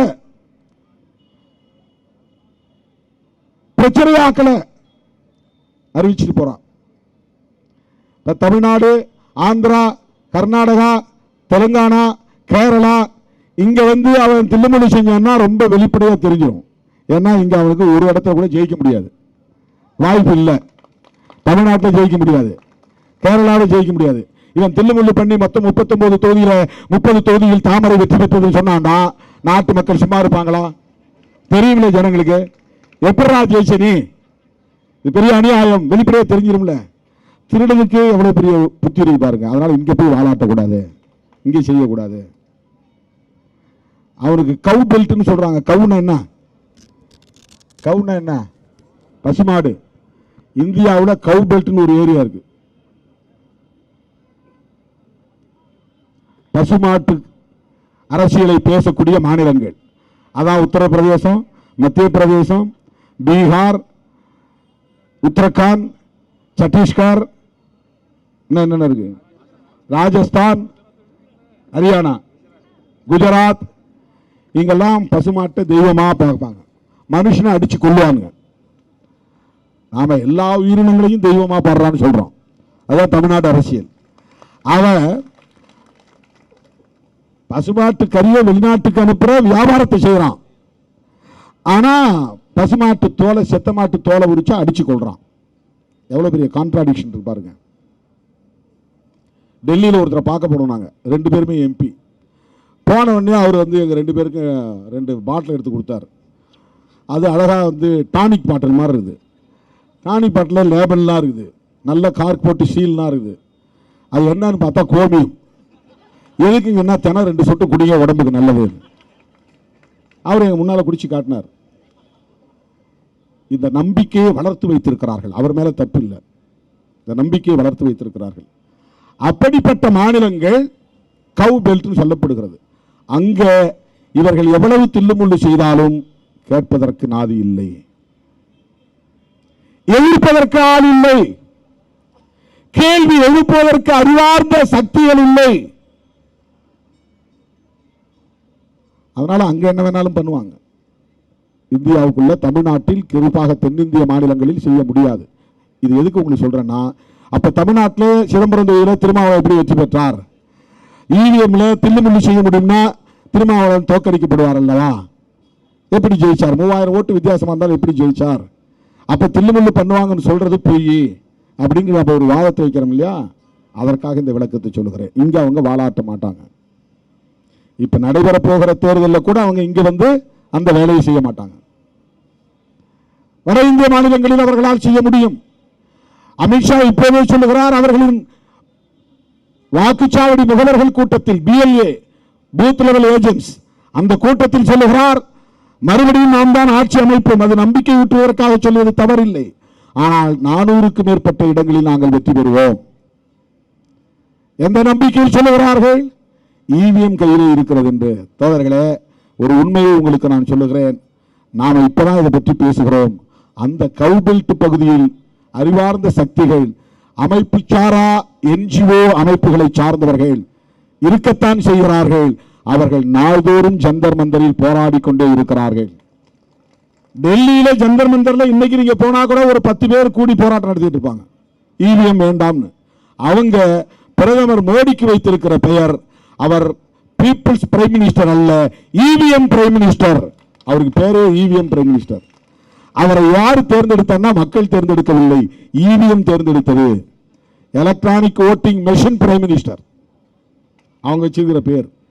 இதெல்லாம் நமக்கு வந்து சேரல, மக்கள்கிட்ட போய் இன்னும் நாம் சேர்ப்பிக்கல. ரொம்ப ஆபத்தான ஒரு கட்டத்தில் இருக்கிறோம். கருத்தியல் ரீதியாக இவ்வளவு தூரம் நாம் அவர்களை அம்பலப்படுத்தி இருக்கிறோம். சனாதன அரசியலை நடைமுறைப்படுத்துவதற்கான அனைத்து செயல் திட்டங்களையும் வரையறுத்துக் கொண்டு ஒவ்வொன்றாக அவர்கள் நிறைவேற்றி வருகிறார்கள். காங்கிரஸ் இல்லாத இந்தியா என்கிறார்கள், காங்கிரஸ் இல்லாத பாரதம் என்கிறார்கள், கம்யூனிஸ்டுகள் இல்லாத பாரதம் என்கிறார்கள். காங்கிரஸ் கம்யூனிஸ்ட் தேசிய அளவிலான எதிர்க்கட்சிகள் என்பதற்காக மட்டுமல்ல, இவர்கள் நாடாளுமன்ற ஜனநாயகத்தை உயர்த்தி பிடிக்கிற சக்திகளாக, அந்த மக்களை வழிநடத்தக்கூடிய சக்திகளாக இருக்கிறார்கள் என்பதால் தான் இவர்களை எல்லாம் எதிர்க்கிறார்கள். நான் வரும்போது வாட்ஸ்அப்பில் ஒரு முக்கியமான ஒரு வீடியோ கிளிப்பிங் பார்த்தேன். கௌரி லங்கேஷை கொன்னதற்கு காரணமே இவிஎம் முறைகேடுகளை பற்றி அவரும் பேசத் தொடங்கினார், எழுதத் தொடங்கினார் என்பதால் தான் கௌரி லங்கேஷை படுகொலை செய்தது இந்த கும்பல், சனாதன கும்பல், ஆட்சி அதிகாரத்தை தக்க வைத்துக் கொள்ள துடிக்கிற கும்பல், தொடர்ந்து ஆட்சியில் இருக்க வேண்டும் என்று சதித்திட்டங்களை தீட்டி வருகிற கும்பல். ஒருவரும் கருத்தியல் ரீதியாக மக்களை மதத்தின் பெயரால் பிளவுபடுத்துகிறார்கள். பெரும்பான்மையாகும் என்கிற பெயரால் சிறுபான்மைக்கு எதிரான வெறுப்பு அரசியலை தொடர்ந்து விதைக்கிறார்கள். இந்தியர்களை இந்துக்கள் என்றும் இந்துக்கள் அல்லாதவர்கள் என்றும் பிரிக்கிறார்கள். இந்துக்களை உயர் சாதி கீழ் சாதி என்று சாதி அடிப்படையிலே பிளவுபடுத்துகிறார்கள். சமூக நீதி அடிப்படையிலே ஷெட்யூல் காஸ்ட் ஷெட்யூல் டிரைப்ஸ் என்று அகில இந்திய அளவில் இவர்கள் ஒருங்கிணைந்து விடக் கூடாது என்று ஒவ்வொரு சாதியும் தனித்தனி சாதி என்று சாதி பெருமையை ஊக்கப்படுத்துகிறார்கள். சாதி பெருமை பேசுகிறவர்களை நேரிலே சந்திக்கிறார்கள், அவர்களுக்கு முக்கியத்துவம் தருகிறார்கள். அகில இந்திய அளவில் ஷெட்யூல் காஸ்ட் என்கிற பெயரில் இந்த மக்கள் இணைந்து விடக் கூடாது என்பதை போல அகில இந்திய அளவில் OBC என்று இணைந்து விடக் கூடாது. ஒவ்வொரு சாதியும் ஆண்ட பரம்பரை என்ற பெருமையை பேசி சொல்லி ஊக்கப்படுத்துகிறார்கள். ஜாட்டுகள் வேறு ஆண்ட பரம்பரை, தாக்கூர்கள் வேறு ஆண்ட பரம்பரை. ஜாட்டுகளும் தாக்கூர்களும் ஒன்று சேர்ந்து விடக்கூடாது. முதலியார் வேறு, முக்குளத்தோர் வேறு, ஆண்ட பரம்பரை, சாதி பெருமை பேசு, ஓபிசி என்று ஒன்று சேர்ந்து விடக்கூடாது. நீ மதமாக இரு, இந்துவாக இரு, அதே நேரத்தில் சாதி பெருமையோடு இரு. குர்ஆனை சொன்னால் ஒருவனுக்கு இஸ்லாமிய உணர்வு ஏற்படும், பைபிளை படித்தால் ஒருவனுக்கு கிறிஸ்தவ உணர்வு ஏற்படும். ஆனால் இந்து உணர்வு ஏற்படுவதற்கு சாதி உணர்வு தான் அவனுக்கு அடிப்படை தேவையாக இருக்கிறது. சாதியை மறந்தால் அவனுக்கு இந்து பெரும்பான்மைவாதம் என்கிற உணர்வு வராது. சாதியை மறப்பதற்கு எது எது காரணமாக இருக்கிறதோ அதையெல்லாம் அழித்தொழி. தமிழன் என்று சொல்லாதே, சாதியை உயர்த்திப்பிடி. சாதியை சொன்னால், தமிழன் என்று சொன்னால் சாதி பின்னுக்கு போய்விடுகிறது, அல்லது இந்தியன் என்று சொன்னால் சாதி பின்னுக்கு போய்விடுகிறது. புரட்சிகர அரசியலை பேசினால் சாதி பின்னுக்கு போய்விடுகிறது. தமிழ் தேசியம் பேசினால் சாதிக்கு பின்னுக்கு போய்விடுகிறது. ஆகவே இதையெல்லாம் பேசாதே, மொழி உணர்வை பேசாதே, இன உணர்வை பேசாதே, நாட்டுப்பற்றை பேசாதே. மதவெறி, மதவெறி, அதற்கு அடிப்படை தேவை சாதி வெறி. இதுதான் இந்துத்துவ அஜெண்டா, இதுதான் சனாதன அஜெண்டா, இதுதான் சங் பரிவார்களின் செயல் திட்டம். இதை கருத்தியல் ரீதியாக ஒருபுறம் நாம் பேசிக் கொண்டிருக்கிறோம். ஆனால் அரசியல் களத்திலே அவர்கள் மிகப்பெரிய ஆபத்தை ஜனநாயகத்திற்கு கொண்டு வந்திருக்கிறார்கள். அதுதான் ஆட்சியில் 2 முறை அவர்கள் இருந்ததன் பயனாக ஒட்டுமொத்த தேர்தல் ஆணையத்தையும் தன் கட்டுக்குள் கொண்டு வர எல்லா ஏற்பாடுகளையும் செய்து முடித்து விட்டார்கள். இப்ப அண்மையில எவ்வளவு பேர் நீங்க மழை பெய்து கொண்டு வந்த கூச்சலில் கவனித்தீர்கள் என்று தெரியவில்லை. தொடர் பொன்ராஜ் அவர்கள் ஒரு செய்தியை சொன்னார். நானும் நாடாளுமன்ற உறுப்பினர் என்கிற முறையிலே அது மிக முக்கியமான செய்தியாக உங்கள் முன்னால் பதிவு செய்து நான் விடைபெற விரும்புகிறேன். 150க்கும் மேற்பட்ட எதிர்க்கட்சி உறுப்பினர்களை சஸ்பெண்ட் செய்தார்கள், இடைநீக்கம் செய்தார்கள். நாடாளுமன்ற அரசியல் வரலாற்றிலேயே இதுபோல் இதுவரையில் நடந்ததே இல்லை. எதிர்க்கட்சிகளை சார்ந்தவர்கள் மரபு மீறி, வரம்பு மீறி செயல்பட்டால் 10 பேர், 15 பேர், 20 பேர் என்று சஸ்பெண்ட் செய்யப்படுவது, இடைநீக்கம் செய்யப்படுவது வழக்கம்தான். ஆனால் என்னெல்லாம் கூப்பிட்டு நீ ஊருக்கு போகணுமா, உங்களை சஸ்பெண்ட் பண்ணுமான்னு கேட்டு சஸ்பெண்ட் பண்ணாங்க. எனக்கு மாநாட்டு வேலை இருந்ததுனால நானும் சரி என்னை சஸ்பெண்ட் பண்ணுதுன்னு சொல்லிட்டேன். ஏன்னா நான் அவன் சொல்ற மாதிரி எந்த வரம்பு வேலையும் செய்யல. எனக்கு உடல்நலம் சரியில்லை, அதனால நான் ஓங்கி கத்தவும் இல்லை, அவங்க முன்னால் போய் பேப்பர் கிழிச்சு போடவும் இல்லை, அல்லது சபாநாயகர் இருந்த இருக்கைக்கு அந்த மேடை பகுதிக்கு நான் ஏறி போகவும் இல்லை. அதெல்லாம் ஏறி போனால் வரம்பு மீறல். வெல் என்று ஆங்கிலத்தில் சொல்வார்கள். வெல்னா கிணறு, கிணறு மாதிரி இருக்கக்கூடிய பகுதி. அதாவது ஜட்ஜி மாதிரி ஸ்பீக்கர் உட்கார்ந்துருப்பாரு சபாநாயகர். நீங்க சினிமாவில் பார்ப்பீங்க ஜட்ஜி மாதிரி. அதுக்கு கீழே பெஞ்ச் கிளர்க்கு, அந்த சுருக்க குறிப்பீடு, ஷார்ட் ஹேண்ட் ரிப்போர்ட்டர், அவங்களாம் உட்காந்துருப்பாங்க. பேப்பரை எடுத்து தர்றது ஒரு கிளர்க்கு உட்காந்துருப்பாங்க. அந்த மாதிரி கீழே செக்ரட்டரி ஜெனரல் உட்காந்துருப்பாரு. கீழே நேராக சபாநாயகருக்கு கீழே 2 பக்கமும் இப்படி 4 பேர், இப்படி 4 பேர் ரிப்போர்ட்டர் உட்காந்துருப்பாங்க. நம்ம பேசுறதெல்லாம் கடன்னு அவங்க ஷார்ட் ஹேண்ட்ல எழுதிக்கிட்டே இருப்பாங்க. அது வாய்ஸ் ரெக்கார்டு தனியாக ஆகிட்டு இருக்கும், விஷுவல் ரெக்கார்டு தனியாக ஆகிட்டு இருக்கும். ஆனாலும் கூட பேப்பரில் இவங்க ரெக்கார்ட் பண்ணிக்கிட்டே இருப்பாங்க. அது சுற்றி இருக்கிற பகுதிக்கு பேர் தான் வெல் அப்படின்னு பேர். ஒரு பக்கம் ஆளுங்கட்சி உட்கார்ந்துருப்பாங்க வலது பக்கத்தில், ஒரு பக்கம் எதிர்கட்சி உட்கார்ந்துருப்பாங்க இடது பக்கத்தில். அவங்களுக்கு இருக்கிற சீட்டில் உட்கார்ந்து என்ன வேணாலும் கோஷம் போடலாம், கீழே இறங்கி வரக்கூடாதுங்கிறது அவை மரபு. ஆனால் இறங்கி வந்து கோஷம் போடுவது, குரல் எழுப்புவது, பிளக்கார்ட்ஸ் பிடிப்பது, இது ஒரு உறுப்பினருக்கான சுதந்திரமாக மரபு அடிப்படையில் அனுமதிக்கப்பட்டிருக்கிறது. செய்யக்கூடாது, ஆனால் செய்யலாம். கை வைக்க கூடாது, எம்பி மேல கை வைக்க கூடாது. இங்க சட்டமன்றம்னா அந்த செக்யூரிட்டியில வந்து குண்டு கட்ட தூக்கி கையும் காலையும் பிடிச்சி தூக்கிட்டு வந்து வெளியே போட்டுருவாங்க.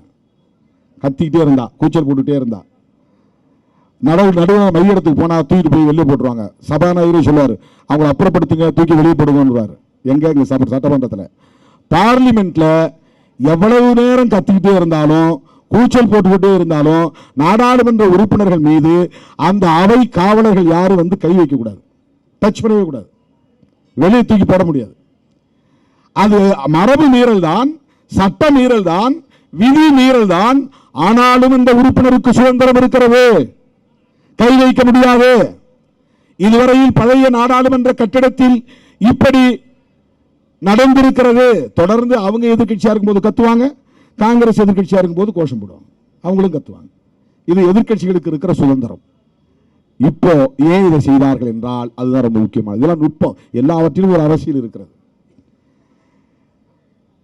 மல்லிகார்ஜுன் கார்கே அவர்கள் ராஜ்யசபாவில் இருக்கிறார். ஆனா இந்த கூட்டணிக்கு அவர் தான் அங்க ஃப்ளோர் லீடர்ஸை வழி நடத்துறார். 2 அவை இருக்கு இல்லையா, மக்களவை, மாநிலங்களவை. 2 அவையில் இருக்கிற கூட்டணி கட்சிக்கு ஒவ்வொரு கட்சிக்கும் ஒரு தலைவர் இருக்கிறாங்க, ஃப்ளோர் லீடர்னு அவங்களுக்கு பேர். அந்த தலைவர்களின் கூட்டம் ஒவ்வொரு நாளும் 10:45 மணிக்கு 10:30 மணிக்கு மல்லிகார்ஜுன் கார்கே அவர்களின் அலுவலகத்தில் பாராளுமன்ற வளாகத்திற்குள்ளேயே நடக்கும். அப்ப அந்த கூட்டத்தில் என்ன பேசி முடிவு பண்ணோம்னா, இந்த முறை அவருடைய வீட்டில் நடந்துச்சு. என்ன பேசி முடிவு பண்ணோம்னா, joint parliamentary committee 2 அவையினுடைய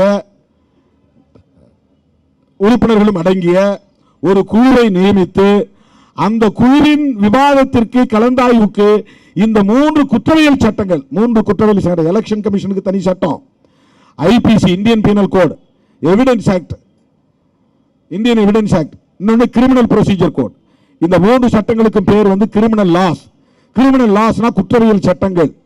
criminal procedure code ஒரு கோர்ட் எப்படி செயல்படணும், நீதிபதி எப்படி செயல்படணும், மனு எப்படி தாக்கல் பண்ணணும், அபிடவிட் எப்படி தாக்கல் பண்ணணும், பெயில் பெட்டிஷன் எப்படி போடணும், அதுக்கெல்லாம் செக்ஷன் வாரியா சொல்லியிருப்பான். அதான் கிரிமினல் ப்ரொசீஜர் கோடு. இந்தியன் பீனல் கோடு எது குற்றம், அதுக்கு என்னென்ன தண்டனை. 300 குற்றம், கொலை குற்றம். 302 அந்த கொலை குற்றத்திற்கான தண்டனை வழங்குகிற பிரிவு செக்ஷன். 299 வேணும்னு கொலை குற்றமா செய்யல, இப்படி தட்டினை கீழே இருந்து செத்து போயிட்டான், அது கல்பபிள் ஹோமிசைட் அப்படின்னு விளக்கம் சொல்லும்.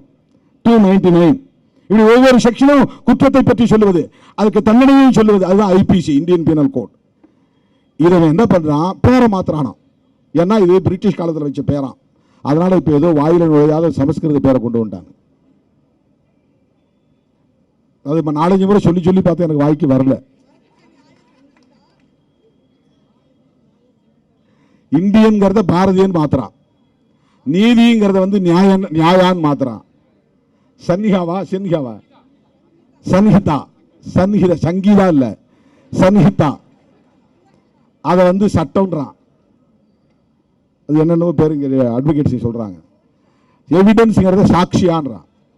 Bharat Sakshya Sanhita, Indian evidence act, அதான் எல்லாருக்குமே தெரியும். ஜட்ஜுக்கும் தெரியும், கோர்ட்டுக்கும் தெரியும், கிளைண்ட்டும் கூட தெரியும். இவன் வந்து சமஸ்கிருதத்தில் மாத்துறான். என்ன தேவை?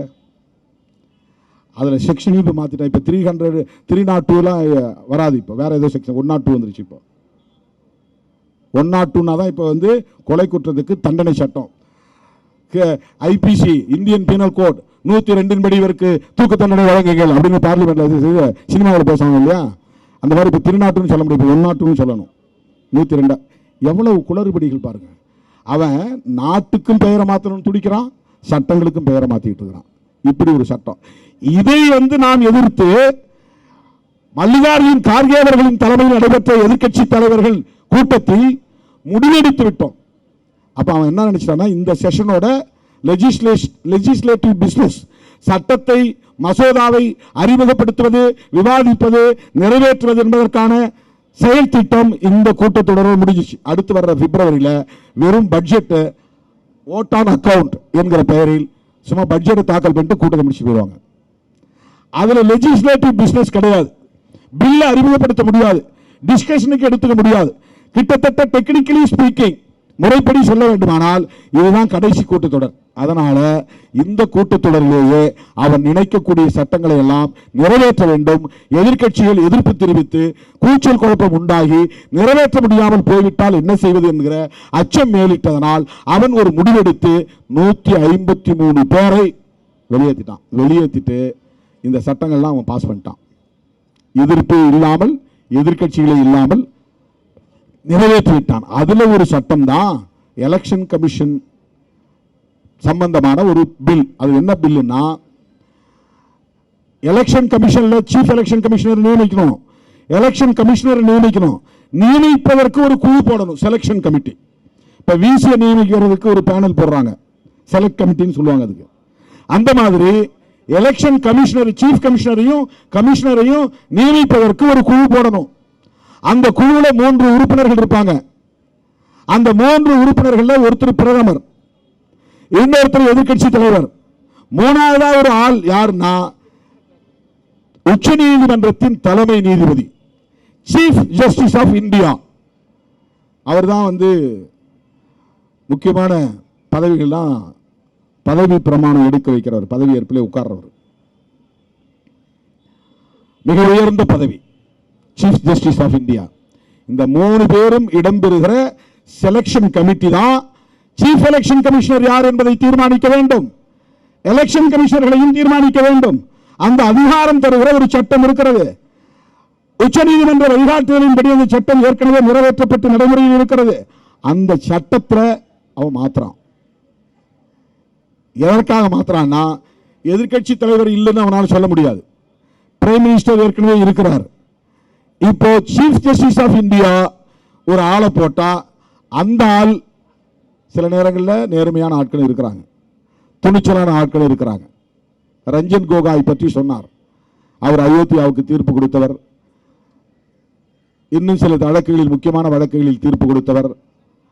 அதனால்தான் இப்ப அவர் பிஜேபி எம்பியாவும் ஆகியிருக்கிறார். கடைசி புகலிடம், கடைசி நாம் போய் நிற்கிற கையேந்துகிற இடம் உச்ச நீதிமன்றம் தான். தீர்ப்பு நீதி தரக்கூடிய கடைசி இடம். அங்க இருக்கிறவங்க கடவுளுக்கு சமம் என்று மக்கள் நம்புகிறார்கள். அவங்க வாயிலிருந்து வரக்கூடிய ஒவ்வொன்றும் கடவுள் சொல்லுகிற தீர்ப்பு எந்த களங்கமும் இல்லாததாக இருக்க வேண்டும், எது நீதியோ அதைத்தான் அவர்கள் அறிவிக்க வேண்டும் என்கிற நம்பிக்கை, நம்பகத்தன்மை உருவாக்கப்பட்டிருக்கிறது. அந்த இடத்துல இருக்கிறவங்க எப்போதாவது சில நேரங்களில் நேர்மை திறம் உள்ளவர்களாகவும் இருக்கிறார்கள். அப்படி இருந்தா இவர்கள் விரும்புகிறபடி சீஃப் எலெக்ஷன் கமிஷனரை போட முடியாது. ஏன் விரும்புகிறபடி சீஃப் எலெக்ஷன் கமிஷனரை போடணும்? இவன் விரும்புகிறபடி இவிஎம் சில வேலைகளை செய்ய வேண்டும், தில்லுமுள்ளு வேலைகளை செய்ய வேண்டும்.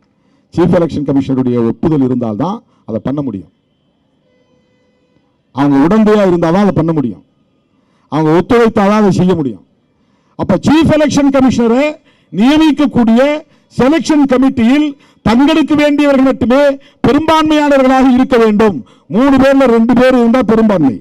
ஒரு ஆள் பிரைம் மினிஸ்டர், இன்னொரு ஆள் தனக்கு வேண்டியவர், தான் சொல்லுவதை மட்டுமே செய்யக்கூடிய நம்பகத்தன்மை உள்ள ஒரு ஆள் வேண்டும். அவர் சீஃப் ஜஸ்டிஸ் ஆஃப் இந்தியா அப்படி இருக்க வாய்ப்பு இல்லை. சில நேரங்களில் மாறது வாய்ப்பு இருக்கு. எல்லாருமே அப்படி ஏமாந்து விடக்கூடியவர்களாக இருக்க மாட்டார்கள். அதனால் இந்த சட்டத்தை மாத்துறான். என்ன சட்டத்தை மாத்துறாங்கன்னா, ஏற்கனவே இருந்த சட்டத்துக்கு பதிலாக இப்ப மாத்திட்டு பிரைம் மினிஸ்டர், லா மினிஸ்டர், கேபினெட் மினிஸ்டர், ஒரு கேபினெட் மினிஸ்டர் கட்டாயம் இருக்க வேண்டும், எதிர்க்கட்சி தலைவர் 3 பேர். இப்ப சட்டத்தை அப்படி மாத்திட்டாங்க. அந்த குழு ஒரு சீஃப் எலெக்ஷன் கமிஷனரை நியமிக்கணும்னா 5 பேரை அவங்க சஜஸ்ட் பண்ணலாம், ஆலோசனை கொடுக்கலாம். அதுல ஒரு ஆளை இந்த குழு, இந்த பிரைம் மினிஸ்டர் கடைசியா அப்ரூவ் பண்ண, அதாவது கவர்மெண்ட் அப்ரூவ் பண்ணும். அதாவது குடியரசுத் தலைவர் அப்ரூவ் பண்ணுவார், குடியரசுத் தலைவர் முடிவு பண்ணுவார். குடியரசுத் தலைவர் யார்? அவர்களால் நியமிக்கப்பட்டவர். பிஜேபின்னு சொல்ல மாட்டாங்க, ஆனா பிஜேபி. சங் பரிவார் சொல்ல மாட்டாங்க, ஆனா முழுமையான சங்கி. அப்படிதான் இருக்கிறார்கள். அதனால அவங்களுக்கு பிரச்சனை இல்லை. KR நாராயணன் மாதிரி எப்போதாவது ஒரு ஆள் தான் வராங்க. KR நாராயணன் மாதிரி ராம்நாத் கோவிந்த் இல்லையே. KR நாராயணன் மாதிரி நம்முடைய அம்மா திரௌபதி முர்மு இல்லையே. KR நாராயணன் இருந்திருந்தாருன்னா என்ன இல்லாம பார்லிமெண்ட் தரக்கூடாதான்னு இருப்பாரு. என்ன ஏன் கூப்பிடல பாரு, கூப்பிட்டு கேட்பார். அந்த பங்கன் நடத்த விட்டுக்க மாட்டார் அவர். நிறைய சட்டங்களை அப்ப காங்கிரஸ் கவர்மெண்ட்ல நிறைய சட்டங்களை திருப்பி அனுப்புற துணிச்சலை பெற்றவராக இருந்தவர் KR நாராயணன். வெங்கடாச்சலய்யா கமிஷன் ஒரு கமிஷன் போட்டாங்க வாஜ்பாய் காலத்தில். அரசமைப்பு சட்டத்தில் திருத்தம் கொண்டு வரணும், அதை அனலைஸ் பண்ணணும், அதுல மாற்றங்களை கொண்டு வரணுங்கிறதுக்காக அம்பேத்கர் எழுதிய அரசமைப்பு சட்டத்துக்குள்ள மாற்றங்களை கொண்டு வருவதற்கென்று ஒரு கமிட்டி போடப்பட்டது. வாஜ்பாய் போட்டார். அது கொடுத்த அறிக்கையை தூக்கி போட்டார் KR நாராயணன். அம்பேத்கரை விட பெரிய ஆட்களா நீங்க? அந்த அறிக்கையை தூக்கி போட்டார். அந்த இடத்துல ராம்நாத் கோவிந்த் இருந்திருந்தா அந்த அறிக்கைக்கு அப்ரூவல் கொடுத்திருப்பார். அந்த அறிக்கையை ஒப்படைக்கப்பட்ட இடத்துல திரௌபதி முர்மு இருந்திருந்தால் ஒப்புதல் கொடுத்திருப்பார். KR நாராயணன் 100% அம்பேத்கரைட், 100% அவர் ஒரு அம்பேத்கரியவாதி. அப்படி ஒரு சிலர் எப்போது வருவாங்க. இன்றைக்கு இந்த எலெக்ஷன் கமிஷன் தலைமை தேர்தல் ஆணையரை நியமிக்கக்கூடிய செலக்ஷன் கமிட்டியில 2 பேர் ஆளுங்கட்சியை சார்ந்தவர்கள் இருக்கக்கூடிய வகையில, பிரதமரும் கேபினெட் அமைச்சரும் இருக்கக்கூடிய வகையில சட்டத்தை கொண்டு வந்து விட்டார்கள். இப்ப எதிர்கட்சி தலைவர் எதிர்ப்பு தெரிவித்தாலும் ஒன்றும் செல்லுபடியாக. அதை விட தோழர் பொன்ராஜ் சொன்னார், பெரிய வேடிக்கையான செய்தி. இந்த election selection committee suppose cabinet minister ஒரு நல்ல மனுஷனா இருக்காருன்னு வச்சுங்க, எத்தனை பேர் பல பேர் சொல்லுவாங்க ஒரு நல்ல மனிதர் மிக மோசமான இயக்கத்தில் இருக்கிறார், அவர்தான் வாஜ்பாய்னு சொல்லுவாங்க. அது இயக்கம் சரியில்லை, ஆனால் வாஜ்பாய் நல்ல மனுஷன் சொல்லுவாங்க. அந்த மாதிரி கேபினெட் மினிஸ்டர் யாராவது வாஜ்பாய் மாதிரி ஒரு நல்ல மனிதர், நம்முடைய பார்வையில் வாஜ்பாய் நல்ல மனிதர் கிடையாது, அவர் சங் பரிவார் தான். ரொம்ப கைண்டா பேசுவார், பழகுவார், கொஞ்சம் எத்திக்ஸ் அதெல்லாம் பின்பற்றுவார் அப்படின்னு ஒரு நல்ல பேர் அவருக்கு உண்டு. அது ஒரு புறம். ஆனால் கோர் அஜெண்டான் வரும்போது, அடிப்படையான மாற்றம் வரும்போது சங் பரிவார்களின் திட்டத்துக்கு அவர் ஒத்துழைப்பார். அதுதான் யதார்த்தமாக நம்ம புரிஞ்சுக்க வேண்டிய செய்தி. அப்போ இந்த கேபினெட்டுக்குள்ள யாராவது ஒரு நல்ல மனுஷன், ஏன்னா இப்போ நீதிமன்றத்திலையும் கூட, சுப்ரீம் நீதிமன்ற உச்ச நீதிமன்றத்தில் கூட திடீர்னு நல்ல தீர்ப்புலாம் வருது இல்லை நமக்கு. பரவாயில்லையே இதுக்கு ஸ்டே கொடுத்துட்டாங்களே அப்படின்னு நாம பேசுறோம். அயோத்தியா தீர்ப்பு மாதிரி இல்லாம பல நல்ல தீர்ப்புகளும் வருது. அப்படி நல்ல நீதிபதிகள் அல்லது அமைச்சர்கள் யாராவது ஒருத்தர் கேபினெட் அமைச்சர் இருந்து பிரைம் மினிஸ்டர் விருப்பத்துக்கு மாறா எதிர்கட்சி தலைவரோட கூட்டு சேர்ந்துடுறாருன்னு வச்சுங்க, அவன் விரும்புகிற சீஃப் எலெக்ஷன் கமிஷனர் போட முடியாது. அதனால அடுத்தவன் என்ன பண்றான், நீ 5 பேரை சஜஸ்ட் பண்ணி கொடுத்தா கூட அந்த 5 பேர் இல்லாம யாராவது ஒருத்தரை நியமிக்க முடியும் இந்த அரசு அப்படின்னு இந்த எலெக்ஷன் கமிஷன் சட்டத்தில் ஒரு திருத்தம் கொண்டு வந்திருக்காங்க. அதுக்கு இந்த சட்டமே தேவையில்லை, இந்த கமிட்டியே தேவையில்லை. நேரடியாக பிரதமர் விரும்புகிற ஒரு ஆளை நியமித்து குடியரசுத் தலைவர் அப்ரூவல் செய்துவிட முடியும். அப்படி செய்யலாம். அப்படி செஞ்சால் நிறைய ஜனநாயக சக்தியெல்லாம் எதிர்ப்பு தெரிவிப்பாங்க. பொது தளத்தில் திமுக, கம்யூனிஸ்ட் போன்ற எதிர்கட்சிகள், காங்கிரஸ் போன்ற எதிர்கட்சிகள் எதிர்ப்பு தெரிவிப்பதை தாண்டி பொதுவாக எவ்வளவு பேர் மனித உரிமைகளுக்காகவும் ஜனநாயகத்திற்காகவும் குரல் கொடுக்கிறவர்கள் இருக்கிறார்கள். அப்படித்தான் கொல்லப்பட்டார்கள் பேராசிரியர் கல்புர்கி, கௌரி லங்கேஷ். இவங்கெல்லாம் எந்த கட்சியும் கிடையாது, பொதுவாக பேசக்கூடியவர்கள் தான். அப்படி பேசாதே, உன்னை வீடு தேடி வந்து கொல்லுவோம், வீடு தேடி கொண்டார்கள். கோவிந்த் பன்சாரே அப்படிதான் கொல்லப்பட்டார். அவங்கெல்லாம் எந்த கட்சியும் கிடையாது, இவங்கெல்லாம் எந்த கட்சியும் கிடையாது. தோழர் பொன்ராஜ் அவர் ஒரு இயக்கம் நடத்துறார். தோழர் ஐயநாதன் எந்த அரசியல் கட்சியும் சார்ல, பொதுவாக பேசுறாங்க. இந்த மாதிரி பொதுவாக பேசக்கூடியவர்களை டார்கெட் செய்யக்கூடிய அமைப்பு தான் சங் பரிவார்.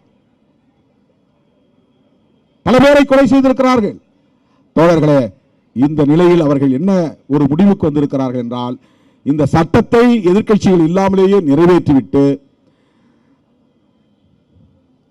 அவர்கள் விரும்புகிற ஒருவரை சீஃப் எலெக்ஷன் கமிஷனராக போட்டு அவர்கள் விரும்புகிறபடி இவிஎம் தில்லுமுள்ளு வேலைகளை செய்து அவர்கள் விரும்புகிறபடி 410 இடங்களில் வெற்றி பெற்றதாக அறிவித்துக் கொண்டு ஆட்சிக்கு வருவதற்கான எல்லா முயற்சிகளையும் செய்கிறார்கள். எனவே தேர்தலை சந்திப்பதற்கு முன்னதாக இந்தியா கூட்டணி தலைவர்கள் சந்திக்க வேண்டிய சவால் மிக மிக முக்கியத்துவம் வாய்ந்த ஒன்று. அதுதான் தோழர்களே, இவிஎம் கூடாது என்கிற அரசியல். இதை இந்தியாவில் முதலில் வெகு மக்கள் களத்திலே இந்த நெருப்பை பற்ற வைத்த இயக்கம் விடுதலை சிறுத்தைகள் கட்சி என்பதை பெருமையோடு சொல்ல கடமைப்பட்டிருக்கிறேன். இந்த ஆர்ப்பாட்டத்திற்கே நம்முடைய தோழர்கள் இவிஎம் வேண்டாம், மீண்டும் வேண்டும் வாக்குச்சீட்டுகள் என்று நேற்று ஏறத்தாழ 30,000 துண்டறிக்கைகளை சென்னை, காஞ்சிபுரம், செங்கல்பட்டு, திருவள்ளூர் மாவட்டங்களில் 100க்கும் மேற்பட்ட இடங்களில் வழங்கியிருக்கிறார்கள். நாம் மறுபடியும் எப்படி மனு நீதி தவறானது என்று துண்டறிக்கைகளை வச்சிட்டு கிராமம் கிராமமாக கொண்டு போய் கொடுத்து மக்களிடத்திலே அதற்கு எதிரான ஒரு விழிப்புணர்வை விடுதலை சிறுத்தைகள் கட்சி ஏற்படுத்தியதோ கொரோனா காலகட்டத்தில், அதே போல ஈவிஎம் கூடாது என்கிற விழிப்புணர்வை ஏற்படுத்துவதற்கு மாநாட்டுக்கு பிறகு மாபெரும் மக்கள் இயக்கமாக இதை முன்னெடுப்போம் என்பதை சொல்லி திமுக தலைமையிலான கூட்டணி ஈவிஎம்க்கு எதிராக தமிழ்நாடு தகுதி அளவிலும் இந்திய அளவிலும் இந்தியா கூட்டணி இதை மாபெரும் இயக்கமாக முன்னெடுப்பதற்கு விடுதலை சிறுத்தைகள் அனைத்து உந்துதல் பணிகளையும் செய்யும் என்பதை சொல்லி கோரமண்டல் இன்டர்நேஷனல் கம்பெனியை மூட வேண்டும் என்ற இந்த பகுதியை சார்ந்த மக்கள் தொடர் போராட்டத்தில் ஈடுபட்டு வருகிறார்கள். அந்த கோரிக்கையை வலுப்படுத்தக்கூடிய வகையில் எண்ணூரில் 9ஆம் தேதி ஆர்ப்பாட்டம் நடைபெறும் என்பதையும் அறிவித்து, எல்லாவற்றை விட நாம் வெல்லும் ஜனநாயகம் என்பதை இன்னும் ஓங்கி உரத்து முழங்கக்கூடிய வகையில் இந்திய தேசமே திரும்பி பார்க்கக்கூடிய வகையிலான மாநாட்டை திருச்சிராப்பள்ளியில் நடத்த இருக்கிறோம். மாண்புமிகு முதல்வர் அவர்கள் இதில் பங்கேற்று சிறப்புரை ஆற்ற இருக்கிறார். அகில இந்திய தலைவர்கள் மதிப்பிற்குரிய மல்லிகார்ஜுன் கார்கே அவர்களும், தோழர் சீதாராம் யெச்சூரி அவர்களும், தோழர் டி ராஜா அவர்களும், தோழர் திபங்கர் பட்டாச்சாரியா அவர்களும் பங்கேற்று சிறப்புரை ஆற்ற இருக்கிறார்கள். அதற்கான மாநாட்டு பணிகளையும் விரைந்து நீங்கள் தீவிரப்படுத்த வேண்டும். பொங்கல் பண்டிகையில் மூழ்கிவிடக் கூடாது, எல்லாம் பொங்கல் செலவாகிவிட்டது என்று சொல்லிவிடக் கூடாது. மாநாட்டுக்கான பணிகளில் நீங்கள் ஆர்வம் காட்ட வேண்டும். இது நாட்டை காப்பதற்கான அறப்போர், நாட்டு மக்களை காப்பதற்கான அறப்போர். இது வெறும் மாநாடு அல்ல, ஜனநாயகத்தை பாதுகாப்பதற்கான அறப்போர், வெறும் மாநாடு அல்ல. எல்லாவற்றை விட நம்மை எல்லாம் மனிதர்களாய் தலைமுறை வைத்த மகத்தான தலைவர் புரட்சியாளர் அம்பேத்கர் அவர்கள் வகுத்தளித்திருக்கிற அரசமைப்பு சட்டத்தை பாதுகாப்பதற்கான அறப்போர். ஒரு நல் வாய்ப்பாக மாண்புமிகு முதல்வர் அவர்கள் இந்த அரசமைப்பு சட்டத்தை நடைமுறைப்படுத்திய நாளான ஜனவரி 26 நமக்கு தேதி தந்திருக்கிறார். ஜனவரி 26 இந்தியன் கான்ஸ்டிடியூஷன் நடைமுறைக்கு வந்த நாள் 1950. அதே நாளில் 2023 ஜனவரி 26 திருச்சிராப்பள்ளி சிறுகனூரிலே நாம் கூட இருக்கிறோம். ஒட்டுமொத்த இந்திய தேசமே திரும்பி பார்க்க வேண்டும். அதற்கு இப்போது நீங்கள் தயாராக வேண்டும். நாம் இந்த நாட்டையும் மக்களையும் ஜனநாயகத்தையும் பாதுகாப்பதற்கான இந்த அறப்போரில் முன்கை எடுத்திருக்கிறோம். முன்னத்தி ஏறாக நிற்கிறோம். அது மாபெரும் வெற்றி பெற வேண்டும் என்று சொல்லி என் அழைப்பை ஏற்று ஓடோடி வந்த என் உயிரின் உயிரான விடுதலை சிறுத்தைகள் அனைவருக்கும் என்னுடைய நெஞ்சார்ந்த நன்றியை தெரிவித்து, தோழமை கட்சி தலைவர்களுக்கும் எனது நன்றியை தெரிவித்து, இங்கே வருகை வந்த இந்த கொட்டு மழையிலும் கூட பொருட்படுத்தாமல் அமர்ந்து இந்த நிகழ்ச்சியை சிறப்பித்த பெண்களுக்கு, தாய்மார்களுக்கு என்னுடைய நெஞ்சார்ந்த நன்றியை தெரிவித்து முடிக்கிறேன். நன்றி, வணக்கம்.